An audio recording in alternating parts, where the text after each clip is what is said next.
সিদ্ধার্থ একবার বাইরে বেড়াতে যায়। প্রায় সারা দিন সে বাইরেই ছিল। রাস্তায় প্রায় 20 জনের সাথে সে কথা বলে এবং সবাইকে সে একটি মাত্র প্রশ্নই করে। কিন্তু অবাক করা কাণ্ড হলো এই যে একটি মাত্র প্রশ্নের উত্তরই 20 জন 20 রকম দিয়েছে। অর্থাৎ প্রশ্ন একই হওয়া সত্ত্বেও প্রত্যেকের উত্তর আলাদা আলাদা ছিল। এখন আপনার কাছে প্রশ্ন হলো, সিদ্ধার্থ সবাইকে কি প্রশ্ন করেছিল?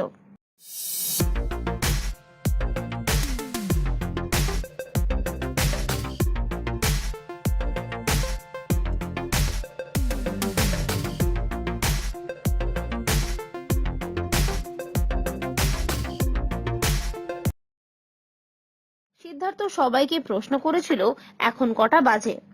স্বাভাবিকভাবেই ভিন্ন ভিন্ন সময়ে সবাইকে সময় জিজ্ঞাসা করায় সবাই আলাদা আলাদা উত্তর দেয়। এর আরো একটি উত্তর হতে পারে, বলুন তো কি? সিদ্ধার্থ সবাইকে এটাও জিজ্ঞাসা করতে পারে যে আপনার নাম কি। সেক্ষেত্রেও সবার উত্তর আলাদা আলাদা হওয়ার সম্ভাবনাই সবচেয়ে বেশি।